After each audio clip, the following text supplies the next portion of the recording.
you in this second day session on this Indian Patent Act webinar series. And today our speaker is Dr. Sachindra Pandey, and he will be speaking on Chapter 5, Overview of Opposition Proceedings in India. And in fact, I hope his talk will be very interesting to all of our participants who are basically focusing for their patent agent exam. And let me formally introduce Dr. Pandey. So he's Sachindra Nath Pandey. He worked for KNS. He's an IP attorney there. And he did his LLB, PhD, MSc in microbiology. He's a registered patent agent. And basically, he deals in microbiology, biotechnology, molecular biology. Means lot many life sciences areas. And he handled drafting and prosecution of Indian and Patent Corporation Treaty as well as foreign cases. He also assists clients with opinion on patentability, freedom to operate, and infringement analysis. And besides, he also delivers very various talks and at different conferences, seminars in law institutions. And DST Rajasthan itself has listened him on patent drafting workshop in 2018 itself. And Dr. Pandey is also member of Innovation Council of Sri Mata Vaishno Devi University, Katra, Jammu and Kashmir. He is also visiting faculty for course on IPR for MTech students and biotech students at IIT Mandi. And besides that, he's also professional members. He has membership of Association of Microbiologists of India, Bar Council of India, Biotech Research Society of India, and Indian Academy of Environmental Sciences, Society of Biocontrol Advancement India. So means he's having very great, rich experience, and I'm hopeful that all our participants will be very happy to listen to his talk. And definitely, I request all participants also to kindly raise queries through chat box, and those participants who are joining through our Facebook page, they can also raise queries at Facebook page, and we will definitely take up those queries, and we request our distinguished speaker Dr. Pandey for answering those queries. So now I request Dr. Pandey to begin his session. Yeah, so thanks for introducing me and welcome all. So, the topic of opposition is like we can go on speaking for the whole day and it won't finish. And it's very interesting topic also. So you, up till now, you talked about how you are handling patent, how you are filing a patent, what else you can do to make a patent stronger. But once the patent has been filed, then what are the options? So we'll talk about this opposition proceedings. Mainly, it is there in the Chapter 5 of our Patent Act. And I made this, although I copied this from internet, and you may be knowing that this any logo, anything, when you put there on your presentations, you need to acknowledge. So so this is what we should take care, a small thing right at the beginning.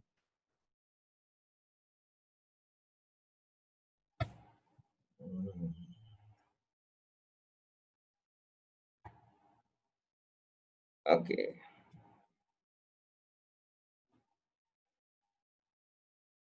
So is the presentation coming up now? Yeah. So what the topics which we'll be covering today in this presentation are mentioned in this slide of mine. So what is an opposition? What actually is an opposition? What are the types of opposition? Why one would file an opposition? So I'll say that for each and every one of us, it's very important to ask questions. So what, why, when, how, all these are important questions which we need to answer, or which we need to know, so that we can do whatever we are doing in the best manner. So these are the questions which we are going to address in this presentation. What, why, who can file the opposition, when can an opposition be filed, what are the timelines, what are the grounds of opposition, and differences between pre and post grant opposition. So as you may be knowing that so once an application has been filed, now if you want to oppose it, if there is a scene that you are feeling that you are aggrieved, or your rights have been taken away. So then our Patent Act offers a provision under which third parties. So what will be a third party? So first party or second party, these two parties will be the patent office and the applicant. However, if there is an aggrieved party or an interested party, that will be called a third party. So our Patent Act offers opposition under section 25, where third parties may oppose the grant of patent on certain grounds. These patents can be post grant also and pre grant also. So most of the times what happens that competitors or the interested people, they keep watching what are the patents coming up, what are the things coming up. So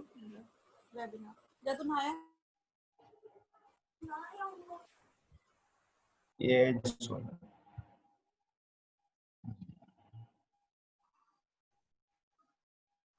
So Pandey sir, if you can kindly admit other participants if they are in the waiting room, please. Okay.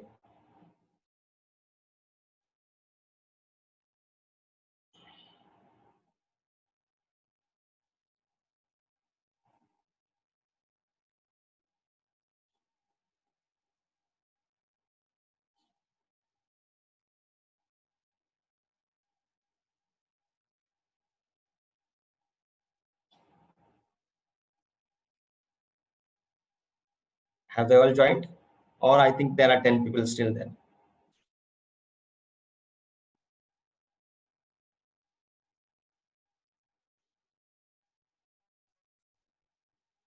Some other people also?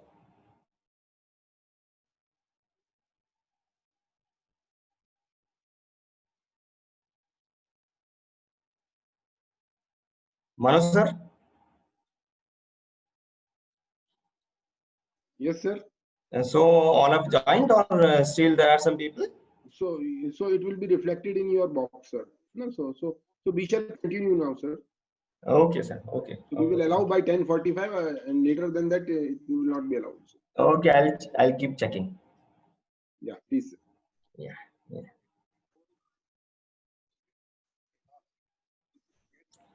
So I believe, like you all people are interested in giving the patent agent exam, as has been told by Dr. Sikarwar. So you may be knowing that under section 25, we have the provision of opposition in our Patent Act.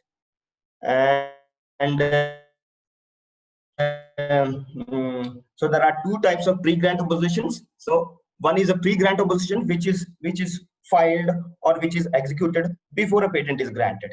Another type of opposition is a post-grant opposition, which, so if a patent gets granted, what is the remedy? So then we have the remedy of a post-grant opposition, which can be filed within 1 year of grant of the patent. Sometimes some people keep this revocation also in an opposition, because this is also a type of opposition where an aggrieved party will go to the court saying that the patent has been granted on the wrong grounds, or it has been wrongfully obtained. So revocation also is sometimes considered as a opposition. But we'll be talking mostly about opposition under section 25. So why would anyone file an opposition? Why do we need to file an opposition? So there are chances that you are aggrieved. So there are chances that, say for example, I'll give you an example that maybe there is a lab which is working, or there are 3 or 4 students working in a lab, or maybe 2 labs are working parallelly on one problem. There are chances that one lab may file a patent earlier to the other lab, although the other lab would have done or would have been the first to do the detailed research. So in that case, the second lab may go to the patent office saying that they have stolen our data. So here I'll say that it becomes important that we maintain proper records wherever we are. whether we are in a company, whether we are in a lab, we should maintain proper records, because these records will help us in a court when we need to prove that yes, this experiment was done by us or this research was done by us. So this is one of the grounds why anyone would want to file a patent. So I am aggrieved, I want to oppose the thing. Or if there is a potential infringement, like there are many companies in working in pharma field. So there are chances that a company may file a patent maybe on a process and product per se, but the product may have been already known. So this company which owns the product may want to sue them or say that they are infringing our product. So this is one of the other grounds why one would like to oppose an application. Then the third thing is, this gives the competitors to oppose an unjustified protective rights. So many times it happens that the patent office may grant us such claims which maybe are broader than what we would have got, or maybe the examiner overlooked some prior art and granted us a patent. So this gives opportunity for the competitor to oppose unjustified protective rights. Then another important thing why anyone would file a opposition is to rectify the grant of a deficient patent. So there are chances that a examiner or a controller would have granted a patent where he has granted something extra or anything which should not have been granted. So to rectify that, because when a pre-grant opposition is disposed, two things can happen. Either the patent will be revoked totally, or the controller will ask us that because you have done this much only part, you get a patent on this part only. So he will ask us to amend the specification or amend the claims and restrict our claims. So this opposition procedure allows us to rectify the grant of a deficient patent or prevents the grant of invalid patents which should not have been granted. Another thing is that some companies use it as a business strategy also. So many a times we have seen, like maybe you would have watched the Gilead's case. So although it was opposed by certain organizations which were working on social grounds, but there are chances that a patent will be opposed by your opponents just to delay the grant of your patent, because they want to let their product be in the market. So some companies use it as a business strategy also to delay grant of a patent, although it's not appreciable and it can be called as a drawback for opposition proceedings. Who can file? So when we are talking about a pre-grant opposition, anyone. So anyone can file a pre-grant opposition if he or she feels that he's aggrieved, or there is a wrongful obtainment, or the patent should not be granted for whatever reasons, which the reasons which we'll be discussing later. So, Dr. Pandey, sorry to interrupt you. Yeah. So if you can kindly allow other participants to join. And my request to participants is to kindly join sharp at 10:30, because it is really very, it's not good to interrupt our speakers. No issues. No issues. Actually work with a whole lot of people.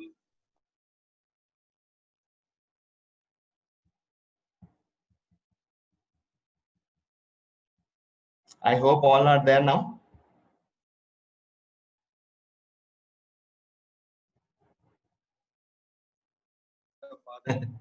So when you are in a flow, you forget that you have to do one thing. And then on top of,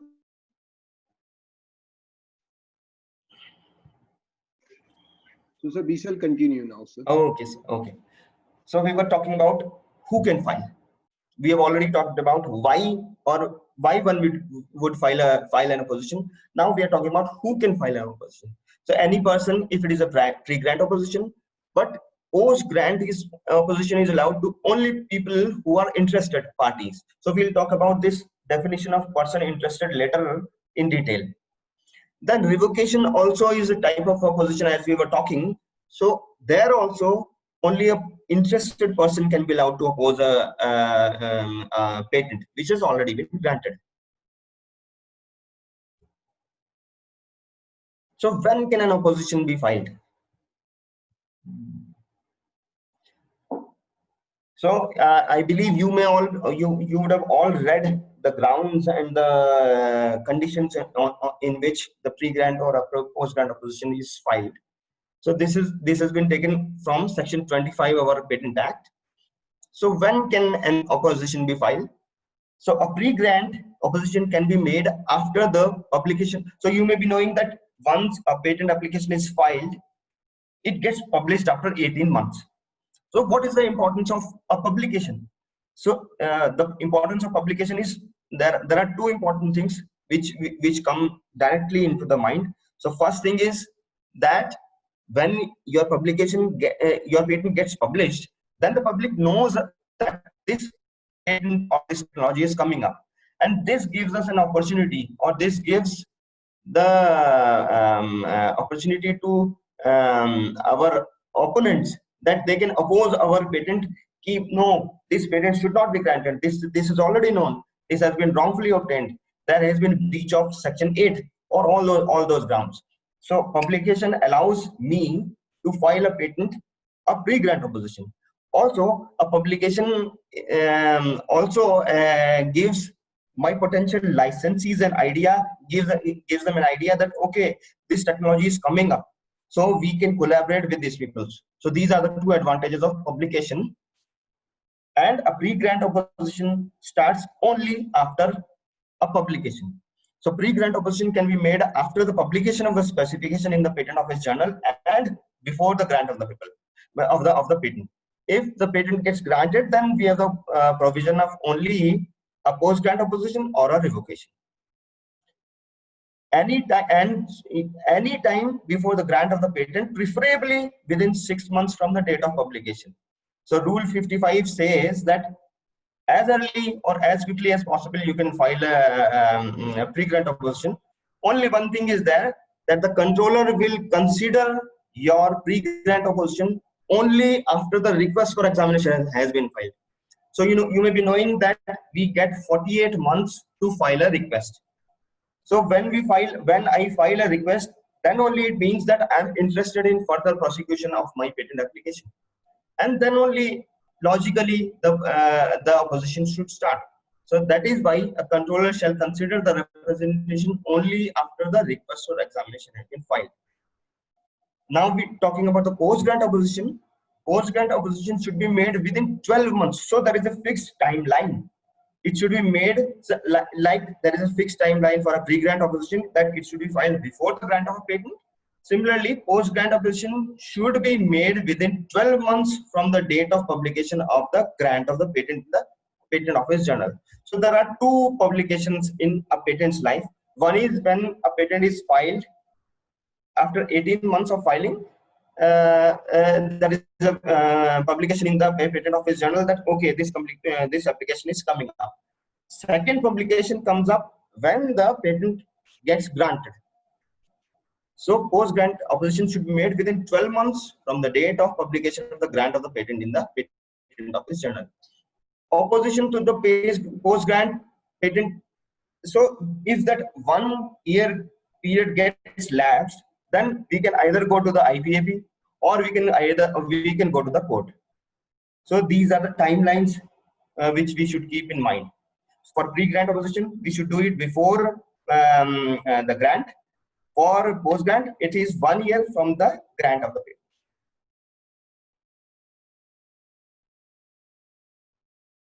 So what are the grounds? So there are some important grounds on which there are so many grounds on which an opposition can be filed. So it's not that I can take only one ground. So practically, when we file an opposition, or any opponent, when he or she will file an opposition, he will take as many grounds as possible. So he will take the ground of wrongful obtainment also. He will take the ground of prior claiming also. He will take the ground of invention not being patentable also. Like Section 3 offers us a list of provisions where on which the patent is not grantable in India. So we'll talk about the grounds on which a patent opposition can be filed. So if an invention is wrongfully obtained, I'll give you a classic case. So we had an opposition where what happened that there were two scientists working parallelly in two labs. So they were working on some technology related to paper processing. So one of the scientists, what he did, that he filed a patent on the process. Then this another scientist came up, he saying that, yeah, I was doing it for such long period, he could have collaborated with me, and both of us were doing it together, we were collaborating, we were discussing together, how could he have filed a patent application? So there is a ground of wrongful obtainment. So to say that if someone takes your research without your willingness, so that is a wrongful obtainment. So wrongful obtainment is one of the most important grounds of pre or post grant opposition. So the grounds are common. Grounds of a pre-grant opposition and grounds of a post-grant opposition, they are common. So first ground is wrongful obtainment. Second important ground is the ground on which a patent is granted. So you will get a right on a patent only if it is novel and inventive. So novel means that it should not be anticipated by any of the prior documents which are already available. So our section 25B offers a ground that invention has been published before the priority date of the claim. So if there are some prior art publications which are already known, then you can't file a patent or you can't get a patent. So this is one of the grounds of opposition of a patent. Then prior claiming. So there are chances that there is some other application where this aspect has already been claimed, or maybe the specification has already disclosed it. So if they have disclosed it, that is prior publication. If they have claimed it also, then both the grounds are there.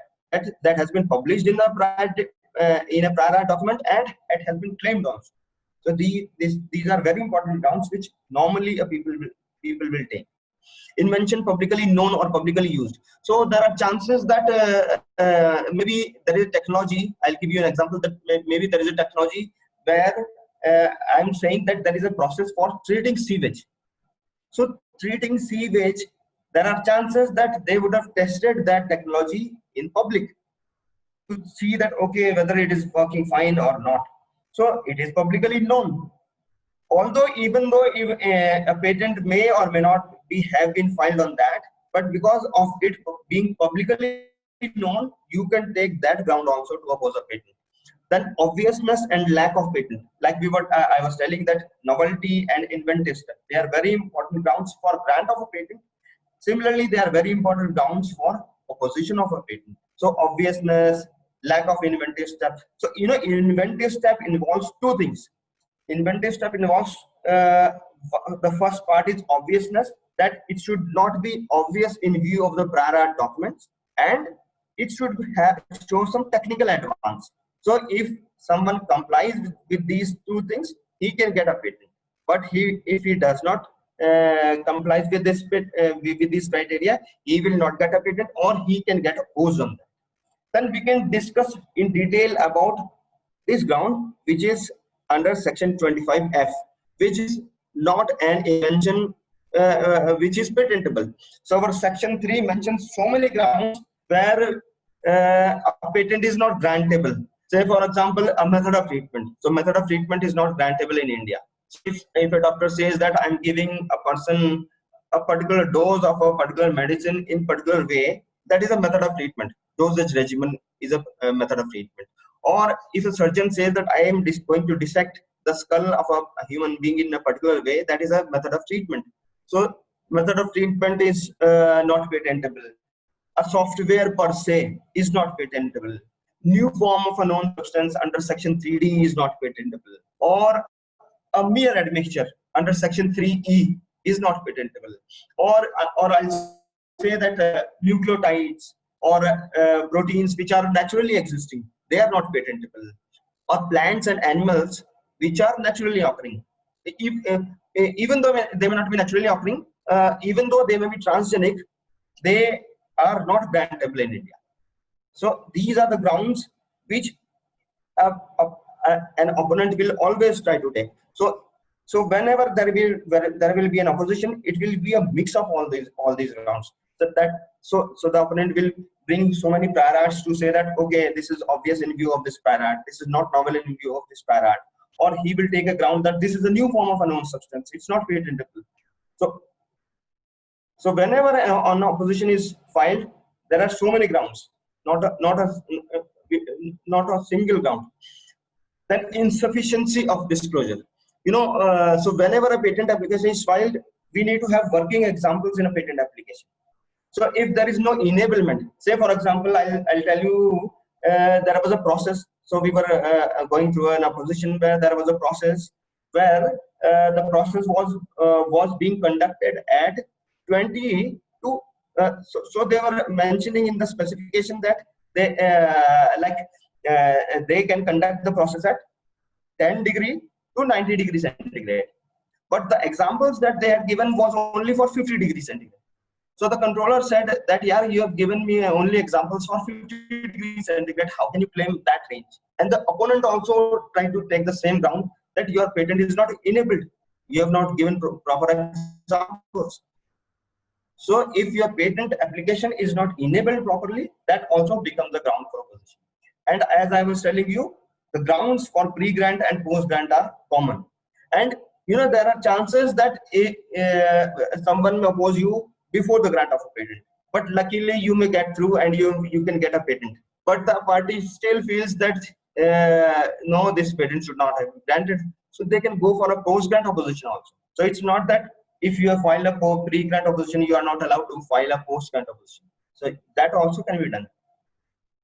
Then this ground under section 25H also is very important ground. So section 8, you may be knowing that under section 8, what we do is that we provide the information of the corresponding patent applications to our patent office, to the Indian patent office. So we also provide them that this is the status of my American application, or this is the status of my European application. This is in publication stage. This has been granted. Then we also provide under section 8.2 the office sections which have been given to me by the corresponding patent offices. So this becomes a very important ground because it is our statutory duty to meet this section 8 requirement. That is, we should very much file form 13, form 3 to update the patent office. Otherwise, the patent office will so this ground can be taken if we give some wrong information or we give incomplete information. So there have been cases where applications in the pre-grant opposition have been rejected just on this simple ground that you did not file a proper form 3. So this is also an important ground for opposition. Then time barred applications. So what we mean by time barred is that so when we enter from a PCT to the national phase, we should do that within 30 months or 31 months. Or when we file a provisional application, we should complete that within 1 year. Or if we enter through a convention route, we should file the application in India within 1 year. So these are time barred applications which cannot be filed beyond time. So if someone has done that, although it's not possible these days because everything is electronic, but earlier it used to happen that there were time some people would have manipulated and filed an application. When there is a time barred application, this also can be a ground for opposition. Then for the inventions which are there in biological domain, so this also is an important ground for opposition, which is under section 25J, where it is that whenever there is a biological material from India or anywhere outside, we need to mention the source and geographic origin in the specification. So under section 10.4, we need to mention that thing in our specification. If we have not mentioned that, that becomes the ground for opposition. More so because if we have picked it from India and we have not taken the NBA permission, so that becomes a very, very important ground to oppose an application. Then that as you may be knowing that traditional knowledge also is not patentable. So section 25K says that if there is a traditional knowledge, local knowledge which has been passed through generations, or which is mentioned in our texts, which are in our older texts, then this also becomes a ground for opposition. So these are the common grounds which can be taken for any opposition, and you are not barred key, you can take only 2 grounds. You take as many as grounds as possible, and each and every applicant or opponent will do that. He or she will include as many as possible grounds.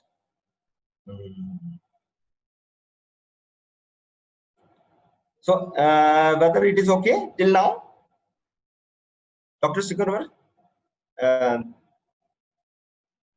So things are coming up.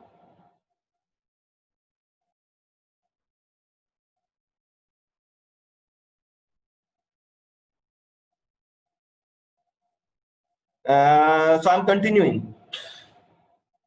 So we are gradually taking up all the grounds: why, what, how, when. So what actually are the pre-grant opposition proceedings? How do they happen? We'll be talking on from now. So representation before the controller at an appropriate office should be filed. So earlier, we used to have a form 7 for post-grant opposition, but now a new form has been introduced, which is form 7A, which is therefore pre-grant opposition. So we should have 7A along with our submissions when we file a pre-grant opposition. As I told you, that pre-grant opposition will be considered only after the request for examination has been filed. This representation includes the following. So statement of opposition. So when I write an opposition, I'll write all the grounds. So I'll mention that I am this party, I'm working in this field, and I would like to oppose this patent on these grounds. I will elaborate on all the grounds. So I will take ground on inventive step, I will take a ground on non-patentability, I will take a ground of section 8. So I will detail all the grounds involved under section 25. Then I can also file an evidence. So what will be an evidence or an expert affidavit? That maybe there is a chance that I want to put forth a point in my submission that by this was the basic chemistry of this molecule. However, the patent applications it mentions something else. So I can take an affidavit from an expert saying that please help me prepare an affidavit, and the affidavit I will mention all the things which are technically sound, saying that this is why I want to oppose the patent, and this is how this patent application is lacking the technical correctness.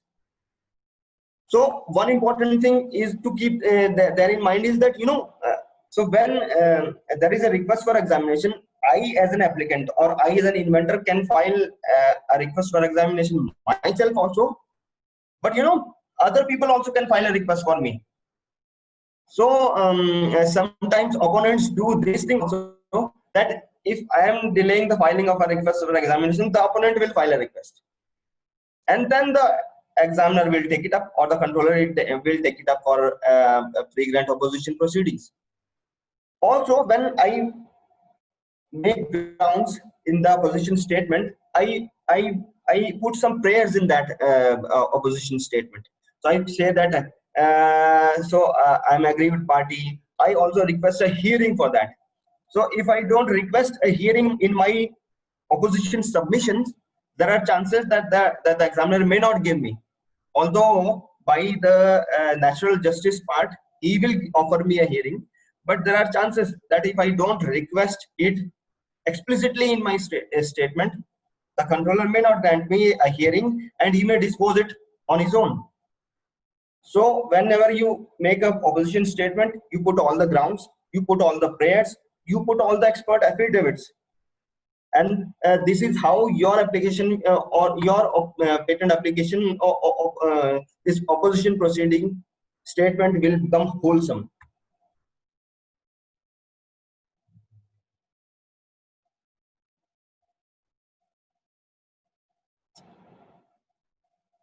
Okay, so step 1 is, so when I filed a patent application, what will happen? That either the controller will issue me a opposition notice So how will I as an applicant come to know that my application has been opposed? So the controller will issue an opposition notice saying that these are the grounds on which your application has been opposed and you need to reply to it. So what will happen? Like the controller will issue a notice of opposition, or he may reject it also. It depends on its discussion, but most of the times, or 99% of times, the controller will issue a hearing. And then a notice of such opinions of controller will be intimated to the applicant. Normally, controller issues notice in most of the cases.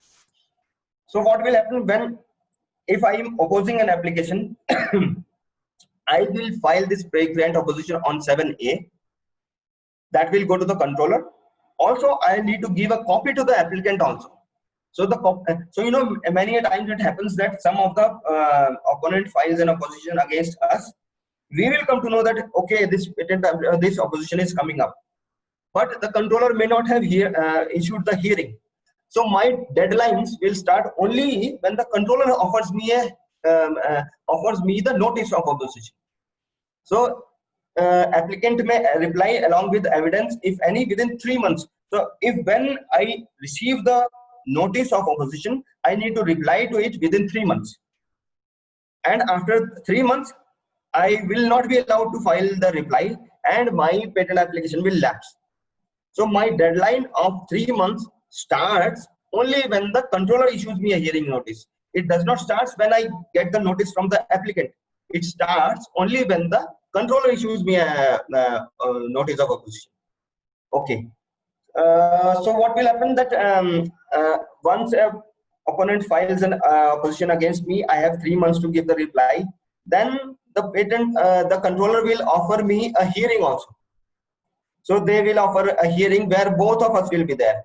The opponent will be there, the applicant will be there, and then the controller will hear us both the parties together. So many times it happens that the controller allows the opponent to speak up first. He will speak up, and then I will get a chance to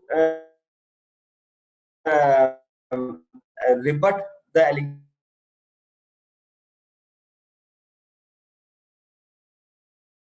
for these pre-grant oppositions within 2 years of filing of an opposition.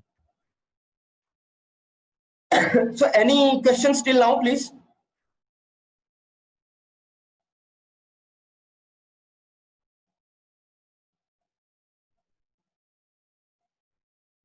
Any questions? Dr. Skarber?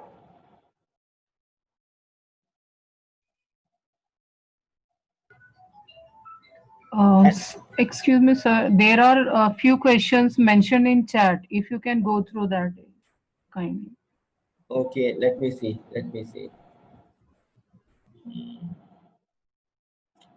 One more thing we can do that we can take up the questions after the presentation. Both the things can be done. What do you say? So that will be better because I don't want to disturb your flow of just delivering. So. Okay. Then I'll continue. Yes, sir. Yeah. Thank you. Sure. Okay. Thank you. So this slide presents to you the data which is although comparatively old, but I just included this slide to tell you that there are not too many oppositions coming up in India. So if we talk about pre-grant oppositions till 2017, from 2010, there have been these number only, and post-grant oppositions will be even lesser than the pre-grant oppositions. And the rate of disposal also, like the rate of disposal of a patent application is a bit slow in India. A rate of disposal of pre-grant opposition is also slow in India. So you can see that in 2010 around 94 and only 19 were disposed, or in 2017 206 were filed, or only 18 were disposed. maybe because of many reasons. Maybe because of the hearing has not been held. Maybe because there is an expert affidavit which has come up in between. There may be many reasons for that. Also, the process also a bit slow. So we have now talked about pre-grant oppositions. We'll talk about the post-grant oppositions. So a post-grant opposition, the filing of the notice of the opposition with the controller should be done on Form 7. So there was a Form 7A for pre-grant opposition. There is a Form 7 for post-grant opposition. And we need to file this form along with our submissions. So there was no fee for 7A, but there is some fee for 7. So we have a table which differentiates the pre-grant and post-grant oppositions. We'll talk about it later. So opponent shall send a written statement and evidence in duplicate along with the nature of opponent's interest and relief sought. So as I was telling you that whenever we draft up in the opposition application, what we do that we put all the grounds. We say that, say for example, in a post-grant opposition, we'll say that I'm an interested party. I'll also try to show how I'm interested. So, and then I'll also have some reliefs. I'll say that because this much of amount of drug has been sold by my opponent or by this applicant, I need to get this money because he was eating on my business. Also, I can say that this was not allowed on the good grounds. So you need to pay me some money. So yeah, hello. Okay. So applicant may reply along with evidence. So what does an evidence means? That could be a research paper. That could be a declaration. All these things can be put all together with the opposition statement.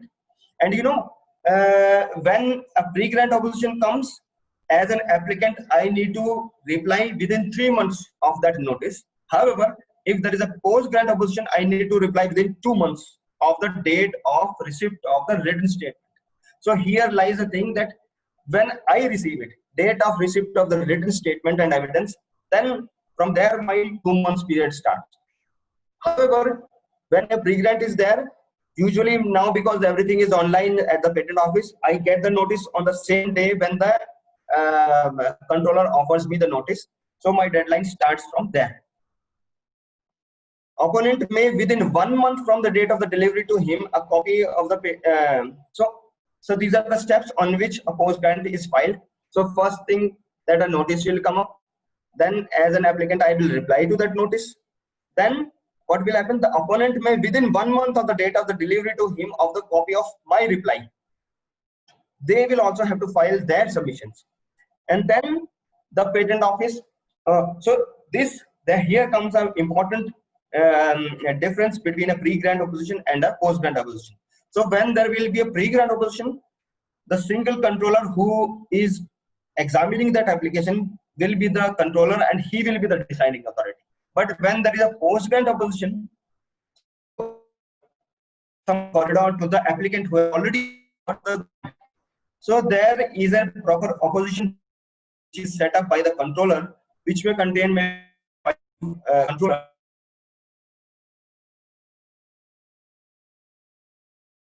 And this controller, who will be the so-called head of this committee, he will give the decision. So whenever there is a post-grant opposition, there will be an opposition board. Whenever there is a pre-grant opposition, there won't be any opposition board per se. Only a single controller will be there to give me the decision. So a post-grant opposition also may take 2 to 3 years, maybe more, to get through. Okay. So as I was telling you that another difference between a pre-grant opposition and a post-grant opposition is that anyone can file a pre-grant opposition, but a post-grant opposition will be filed only by a person interested.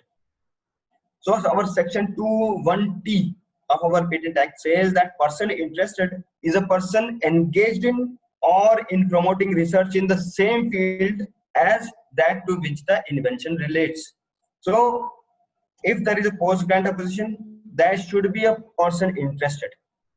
And you know, some 3-4 judgments are there which have elaborated on this definition of person interested. So our act says that person interested is a person who is engaged in same field or promoting research in the same field.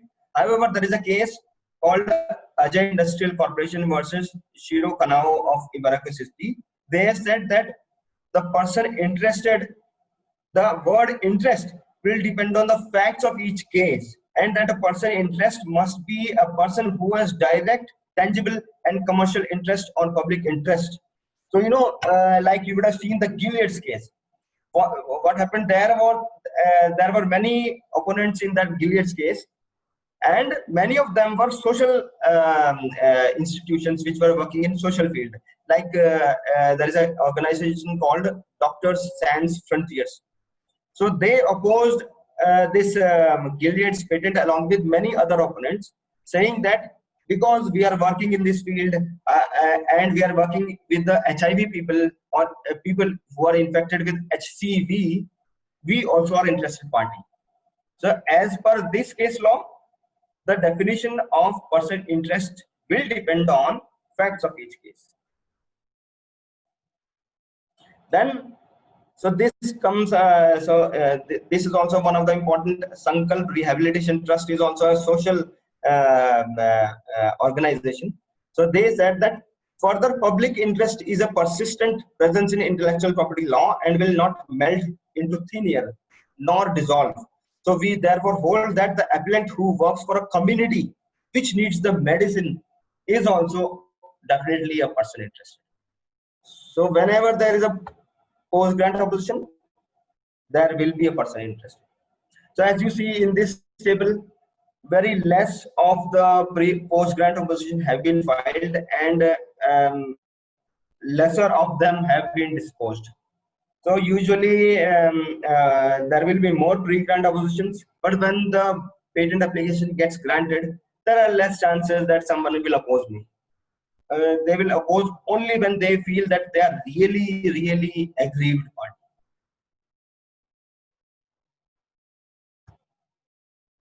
So what are the differences as we have been talking about pre-grant opposition and a post-grant opposition? So pre-grant opposition, when does it start? From the date of publication of the application until grant of the patent. However, a post-grant opposition starts from the date of publication of the grant, that is after the patent has been granted and within 1 year of the grant of the patent. So there can be any person in a pre-grant opposition. However, only an interested person will file a post-grant opposition. So who will be the deciding authority in a pre-grant opposition? That will be a single controller. However, in a post-grant opposition, there will be a board, and the controller will act on the recommendation of that opposition board. Okay. Then consideration of pleading, reply and evidence filed by each party. So each and every party who is opposing, then they can file. So you know, one application can be opposed by many opponents. Like in Gilead's case, there were many opponents. So okay, so what will be the relief of a pre-grant opposition and a post-grant opposition? So if the controller finds that okay, this application should not be granted and this pre-grant opposition is valid, he can straight away revoke the application or reject the application.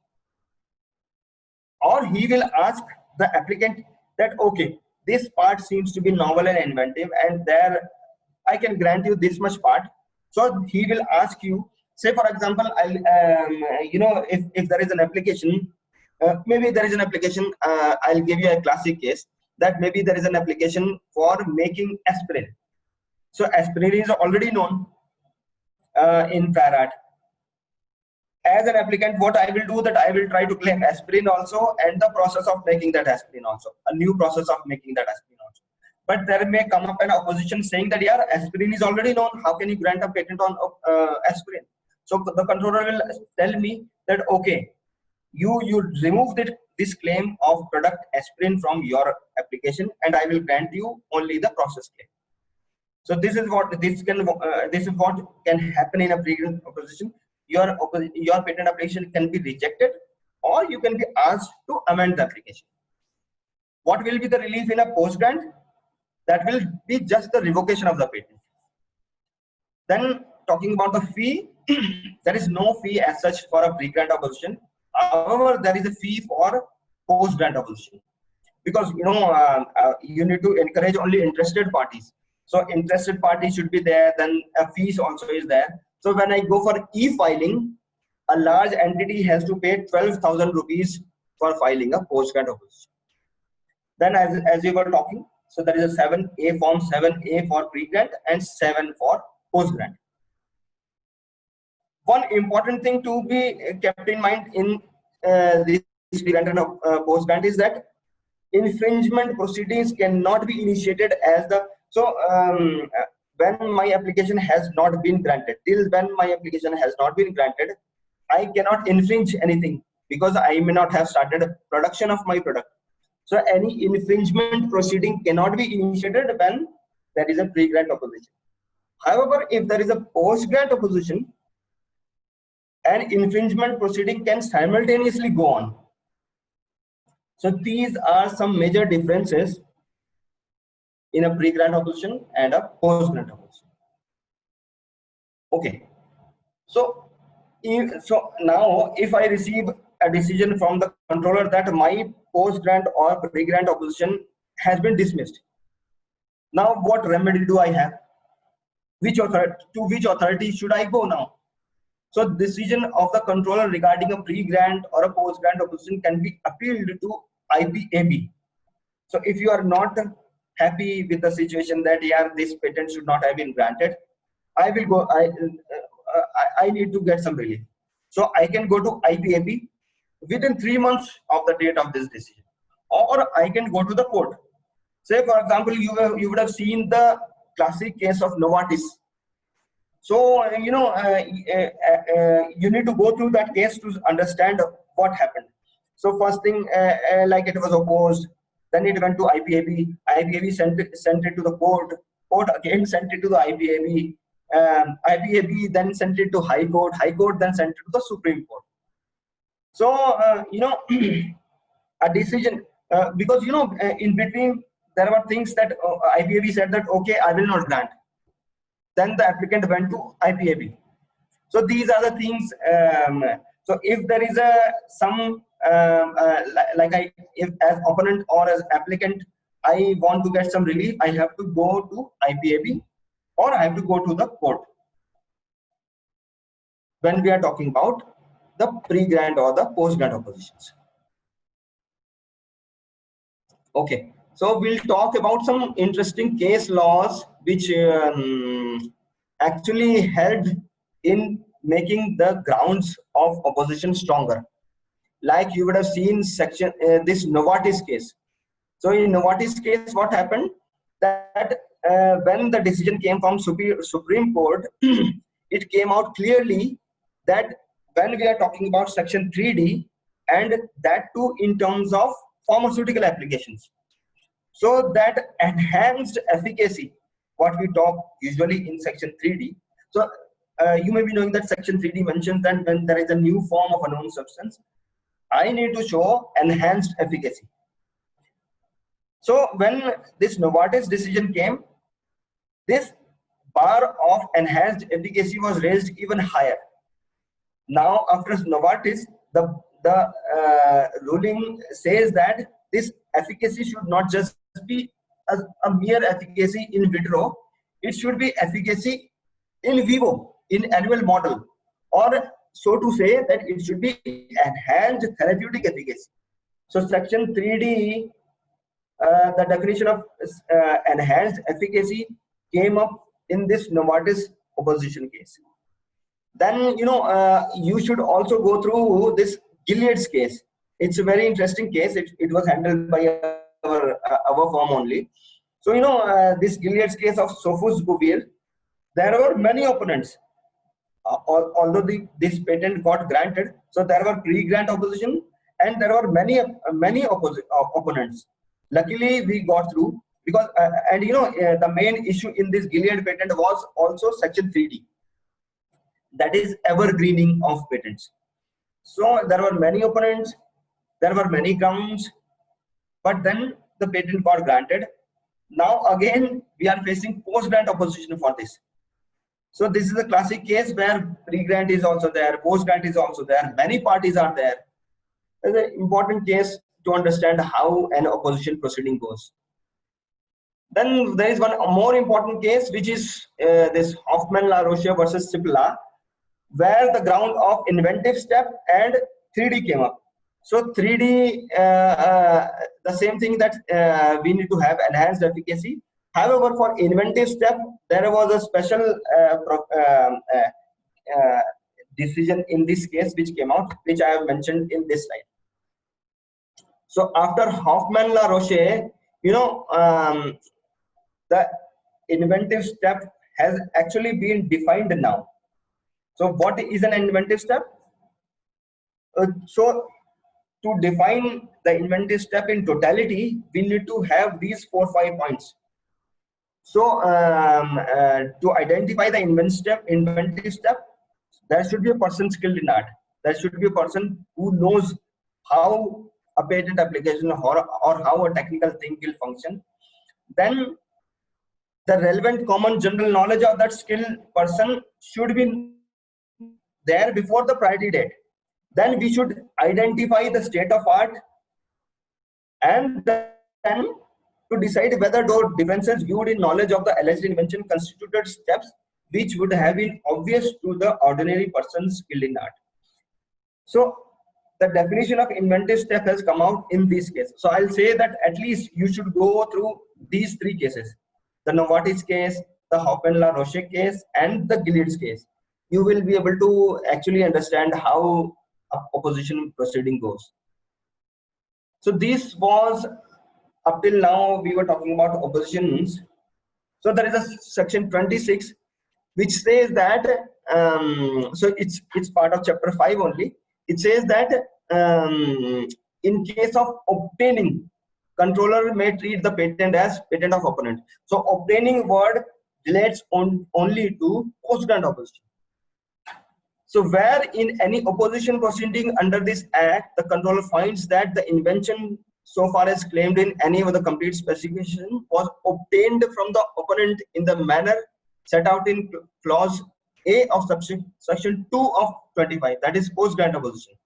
Then what will happen? The controller may revoke the patent or allow the opponent to have all the rights. So the controller will say, by the applicant, you have just stolen them from the opponent. I am giving this application in name of the opponent. So this is the huge application which may happen, that if you actually feel that your IP or your patent application has been stolen by someone and filed by someone else, you can oppose it, and if the controller is satisfied, he can actually grant that patent in your name. You know, so this is the importance of section 25. Then section 28. So there are chances that I'll give you an example that maybe there is a lab where there are 4 or 5 inventors. Now when I file an application, I gave the name of only 3 inventors and I left 2. Now these 2 say that, yeah, we also worked on this application, we also need to have the right. Then there is a remedy under section 28 that they can go to the controller saying that we also were the part of this application, we also were the part of this research, and the controller will then offer a hearing and then allow your name to be entered in that application. So section 28, and there is a relevant form for this, which is form 8, where if I feel that my name should also have been there in the patent application, I can make a request to the controller, and if he is satisfied after the hearing, he will allow my name also to be entered in the patent application or the patent as granted. One more thing I can tell you here is that, you know, many times there occurs a situation when inventors also want their name to be reflected in the patent per se.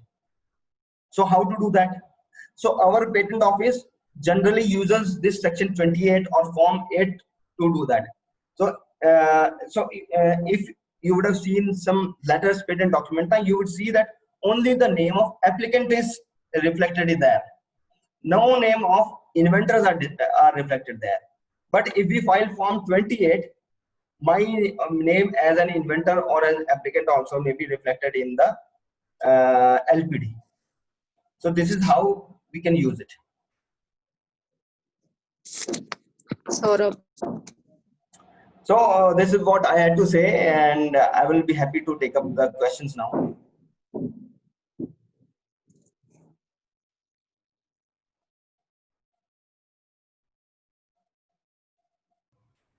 Hello.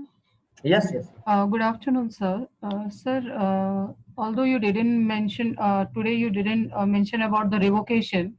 I wanted if you could just highlight the difference between the revocation and post-grant opposition. So revocation. Okay. So even like we can have another session for that under section 64. So revocation will start only when a patent is granted. So if you feel as an opponent that this patent was granted on wrongful grounds, you have to go to the court. You have to go to the high court saying that by this decision was wrong and this should be revoked.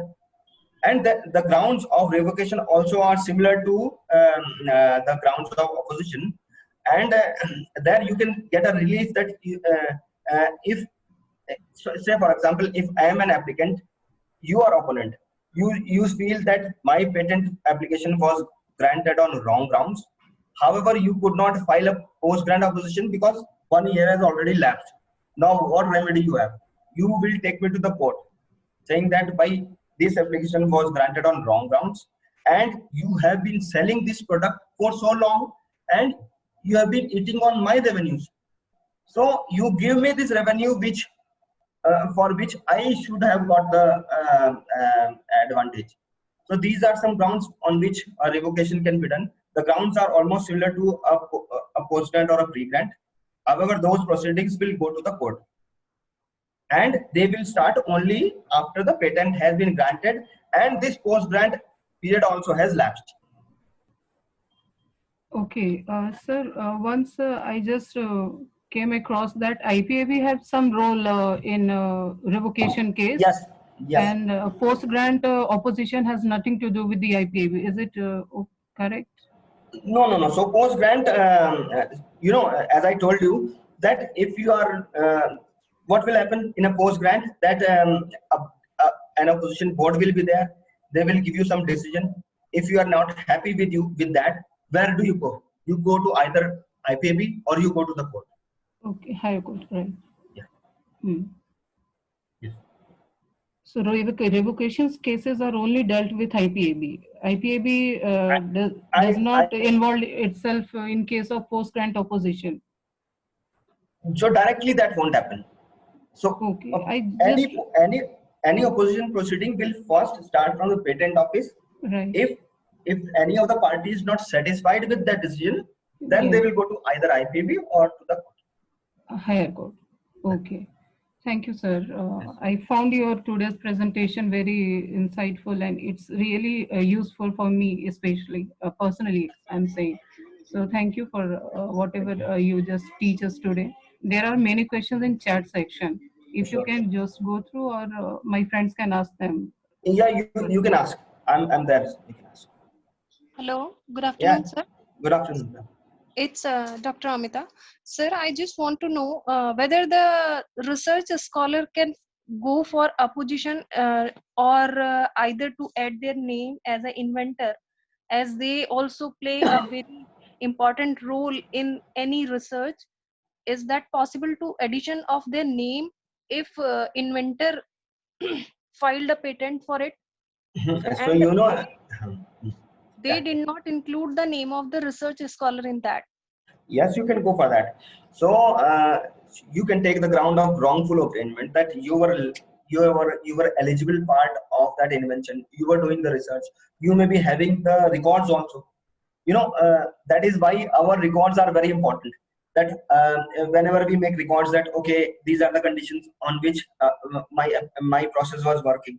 these are the conditions on which my process was not working. So these are the records which we need to have. So if you have the have those data, and you feel that you were part of the invention, but your guide or your superior or your boss did not allow your name to be there, you can go there. And as I was telling you, under section 28, your name also can be included in that list of inventors. Thank you, sir. Sir, this is Rachna. Okay, thank you, sir. Hello, sir. Yes, yes. So this is Rachna. Can you please put some light on your side, like if the applicant has not applied for the examination, an opponent can apply for examination. Yes. So when you see form 18, there are two things there. So as applicant, I can also apply, and other party also can apply. So many times, sometimes it happens that I know that I filed a patent. I want to just linger the prosecution. So I will try to file the request of examination near my 48 months date, so that it gets examined, like the examination gets delayed. As you may be knowing that examination in our patent starts only after request has been made, and there is a queue. So I'll tell you that the applications for which we are getting first examination report at this moment are those applications on which we filed request for examination only maybe in 2017 or 18. So there is almost 2-3 years of lag. So when I file a request, then only my patent application will come up for examination. If I don't file, that means I am not interested. So then why should a controller then allow an opponent to file an opposition? So an opponent also sometimes they say do these tricks, that they will file the request for examination, and when this request for examination is filed, then the controller will take up this pre-grant opposition. So this also happens sometimes. Thank you, sir.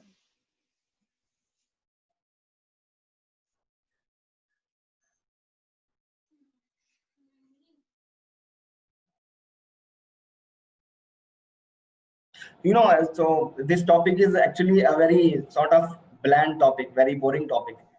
But once you get into preparation of all these opposition proceedings, you start enjoying that. Okay, which ground I can add, whether I can take an affidavit from some technical expert, what type of relief do I need to, or what type of prayer do I need to mention in my opposition statement. All these things can be done. Yeah, please. Hello. Yes. Sir, please explain the last two lines of section 28, subsection 1. Provided that mention of a inventor under this section shall not confer or derogate from any right under the patent. What is the meaning? So you are mentioning 28. Subsection 1, last two lines. Provided that.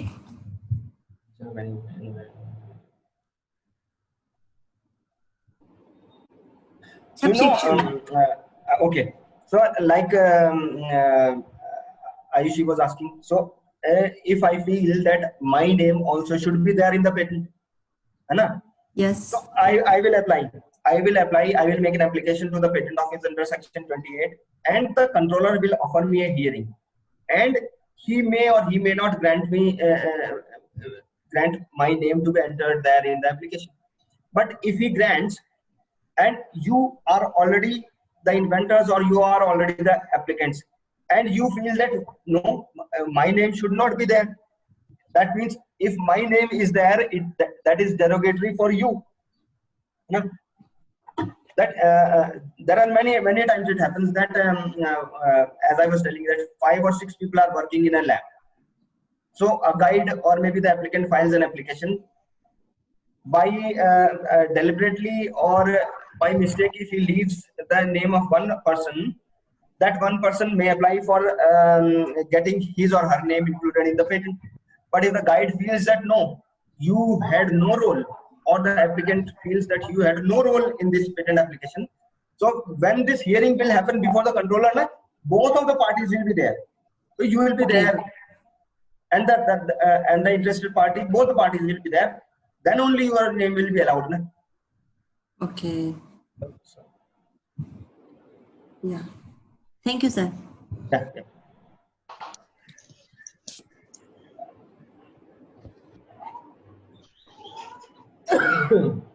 Hello. Yes, yes. Good morning, sir. So my question is that if I'm an inventor and I have an invention and I file a provisional application and I start working on my invention industrially, commercially, and I get a pre-grant opposition. So would it be lawful for me to continue working on my invention commercially? No, so you won't get a pre-grant opposition. So when you have filed only the provisional application, until unless you I'm proceeding with my application. Okay, you are going with the complete application, है ना? You filed it. Then you, if you have not filed the request, है ना? Yes. And, okay. Suppose I have also filed the request for examination. Okay, and then what are you asking? Would it be legal, lawful for me to continue on my invention, like I'm commercializing my invention and I get an opposition, pre-grant position for my invention. So until my patent is granted, should I be working on my invention? Or Why not? Why not? You keep working on that. Like if you are strong, if your patent application is strong, why should you stop working on that? There are many chances that your opponents may just file opposition to stop you from working, or stop you from selling, or stop you from entering the market. Why should I stop? Okay. Only the thing is that actually opposition proceedings take time to proceed, and you need some money also. You need patience also. So you why not? You keep working on that. Like if your patent application is strong, the controller will dismiss that opposition and you will get a grant. Why not? Okay, thank you, sir. So I have another question. Like if I have an invention and I don't file for a patent, I transfer it to some company, technology transfer. And once I have transferred it to say 3-4 companies, now I want to get a patent on it also. So who has the right? Do I have the right to file for the patent also, or I have transferred those rights to while transferring the technology? So that will depend on the contract you have made. So when you make the contract or when you make the agreement, you mention a clause that whatever IP will be generated, we both will be applicants. Okay. So they can they be opponent to my application? Can they oppose my application? If they are your licensee or you have given your rights to them. This is the situation you are talking. That you have given. Licensing is after patent is granted, and technology transfer is without a patent.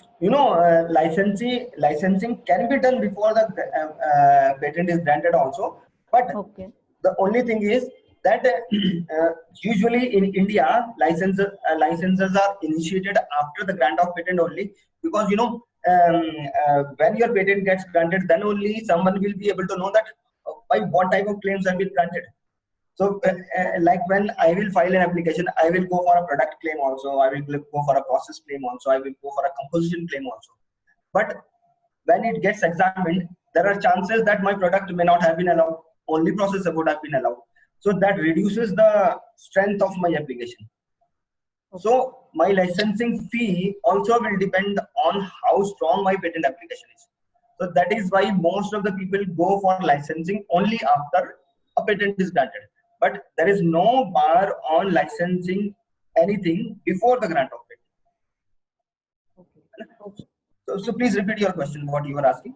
My question was like, if I am licensing my invention before patenting to someone, so can they be opposing my invention? Like if I terminate the license to them and now they are aggrieved and they want to file an opposition to my patent. So they can, but this is why our license agreements or whatever agreement, tech transfer agreement, license agreement, all these things, they need to be very strong. And we need to clearly mention all these things. There may be an opposite case also. So there may be a case where you would have transferred your technology to someone else. Now they would have developed something on that and they would have filed a patent on that. Now you want to oppose them? Yes, sir. So your patent application, your license agreement should be very strong. Okay. Okay. Thank you, sir. Yeah. Yeah. Sir, I just wanted to know what is the right timeline for pre-grant opposition. On the one side, you were saying like pre-grant opposition is Dr. Pandey. Yeah. Yes, sir. So Some I question hope is coming. yeah. So I hope that you have answered almost all the queries raised by participants. Of course, one I to think one more question was coming up. great. Yeah. so on the one hand, you were saying pre-grant opposition can be made before the grant of the patent, and the other side you were saying preferably it is within 6 months of the publication of the patent. So as early as possible. So you should, if you want to oppose an application, you should oppose it as quickly as possible. So if that unluckily if that got granted, then you would have again have to go to post grant opposition. So it's better to do it as quickly as possible. So whenever, as soon as you come to know after the publication that this is a patent application I want to oppose, you do it as quickly as possible. But you have to do before the grant of the application. Right. Is it okay? Yeah. Thank you.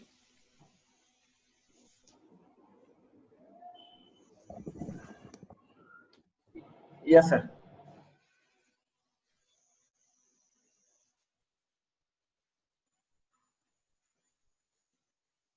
Yes, so please feel free. Please feel free to answer, ask any question.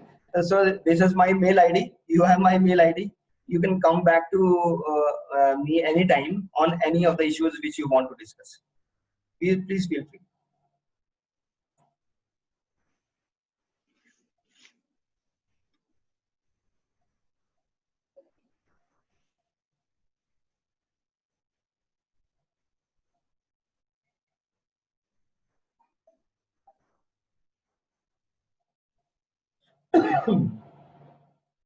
So Dr. Pandey, still questions are there? Sir, one more question from my side. Sir, what is the difference between a grant of patent and sealing of patent? Oh, that's almost same. So what happened? What happened earlier? What used to happen earlier was that we used to receive an intimation to brand, and after that the LPD used to come. But now, because everything is electronic, everything is electronic. So the day the controller sees that okay, this has to be granted, he or she issues the letters patent document, and that will be available to the patentee. So it's gonna end the same thing, almost same thing. LPT is Letters patent document. So this. Letters, LETTERS, letters patent documents. So this is actually the certificate from the patent office which says that you have been granted patent on this date. This is the title of your application, and this is the applicant. okay. Thank you, sir. Thanks a lot.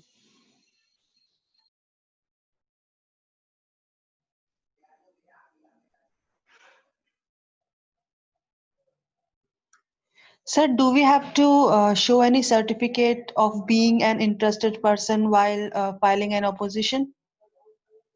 So yes, so when we draft a patent, statement, the opposition statement, we actually mention.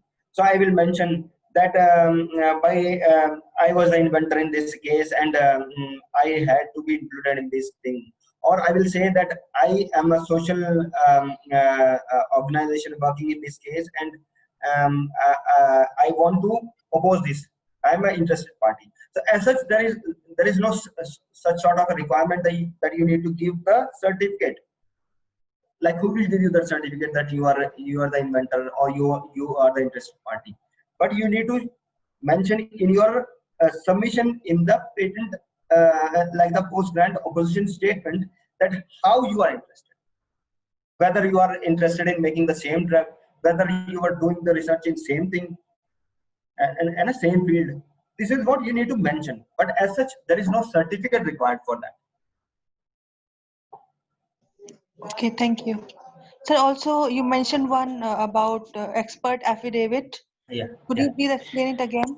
Yes, sure, sure.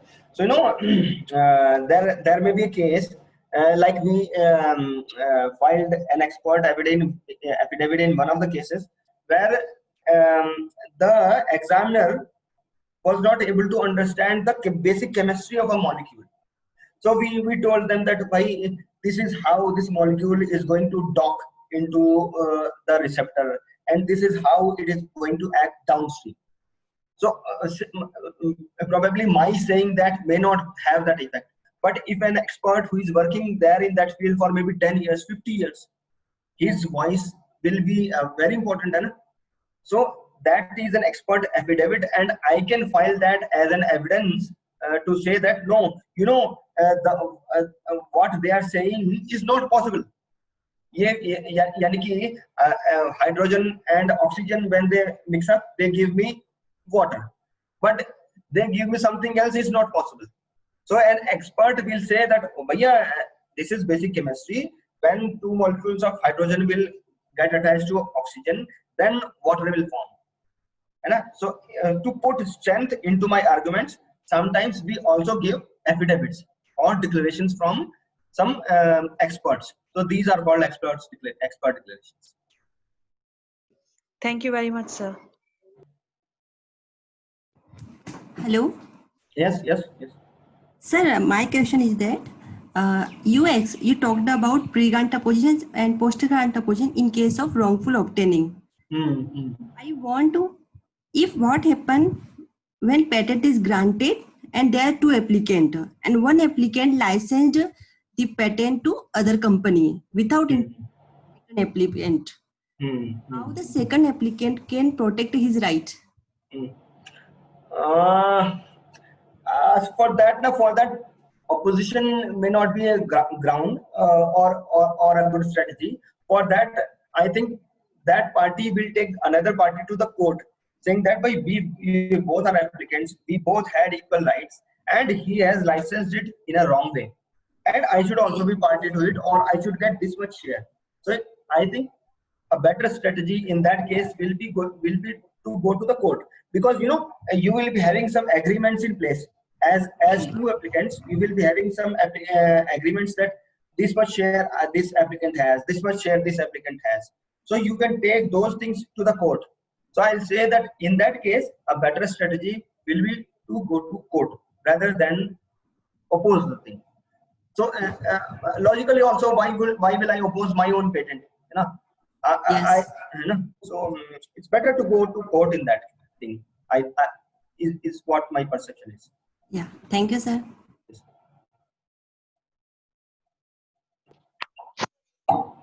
Sir, I have one more question Yes, regarding the timeline of the pre-grant opposition. I'm actually confused with two things, that that pre-grant opposition can be filed before any time before the grant of the patent.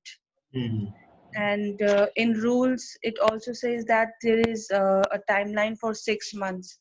So can you explain both of these? So as we were talking earlier, so what is the pre-grant? Pre-grant is before grant. So first criteria is clear that it should be done before the grant of the patent. If it is granted, then we have only the remedy of either post grant or going to the court, or going for revocation. So first thing, it should be done before the grant, and preferably it should be done within 6 months. So what will happen? So how will you start a pre-grant opposition? So when you will come to know that, okay, this patent application has been published and these are the claims. Now you know that, this my name should also have been there, or this should not have been granted, or this cannot be granted. This cannot be granted because this is already known. So you want to oppose it. So I'll say that preferably you should do it as quickly as possible, maybe within 6 months, because the more you delay your proceedings, the more there are chances that the patent may get granted. I'll give you one case that one applicant filed an application today, and within 6 months, what they did, they got their patent expedited by filing a request for expedited publication. They got the publication. This the examiner issued, and what we came to know was that the examiner was in collusion with the applicant. So examiner issued the FER, they replied within 6 months, and it got granted. No one came to know. So there was only remedy of post-grant opposition. So these are the situations we need to take care when we want to file a opposition. After a patent has been granted, there are very less chances that it will be revoked. I'll give you an example of this Gilead only. So before the grant of this Gilead patent, there were 5 or 6 oppositions on that, pre-grant oppositions.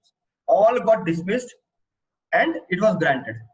Now it is granted, applicant is selling it, thousands of doses every day. They are earning crores of rupees.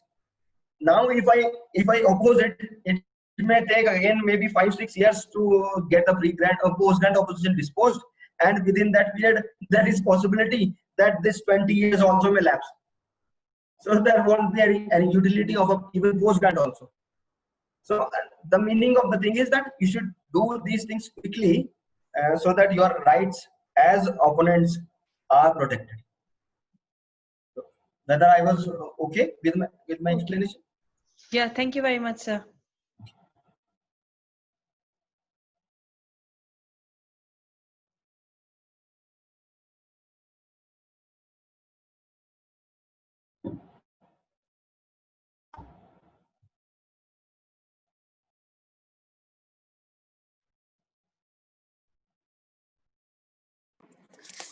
Sir, what is the meaning of the term representation in Form 7A? So representation is the way I present my things. I present that, okay, I'm the interested party. These are the grounds on which I want to. So actually, I'm representing myself before the controller. So that is my representation. This is my interest. These are the grounds on which I want to oppose. This is my prayer. This is the relief I want to see. This comprises all the representation. Okay, sir. Thank you.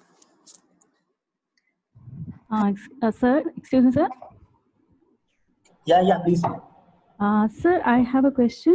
Like in Rule 55 states that after publication, 6 months is required. Anything a patent shall be granted before the expiry of a period of 6 months from the date of publication. So after publication, you have to wait for 6 months for grant of a patent. So, but there is a patent in patent office, and they say they granted it in 113 days. So that does not cover 6 months after publication.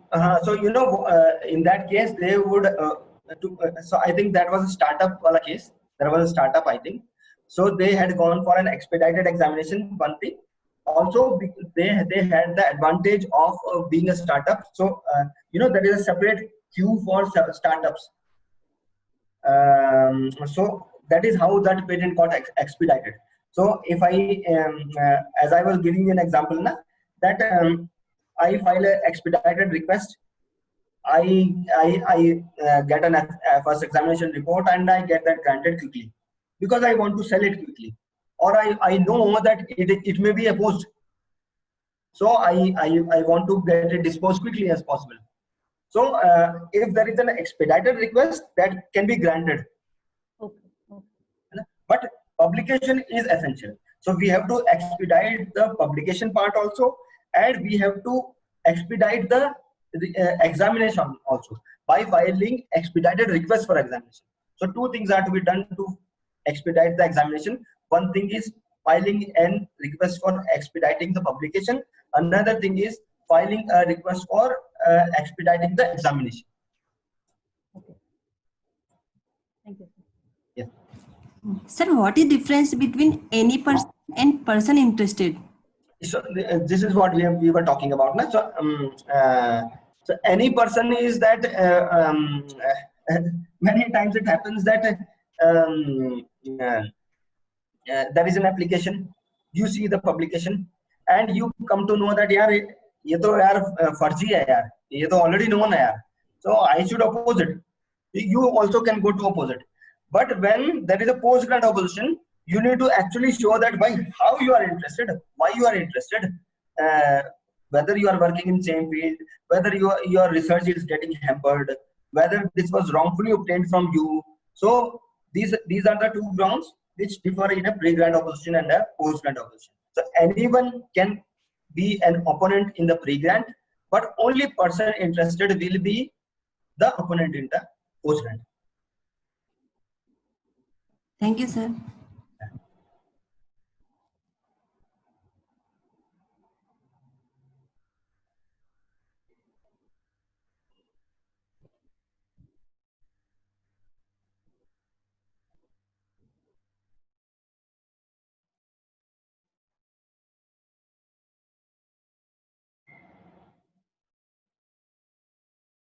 Opponent, then what will happen to that patent? It will be abandoned or like It will be discarded? revoked. Yes, it will be revoked. Okay, thank you, sir.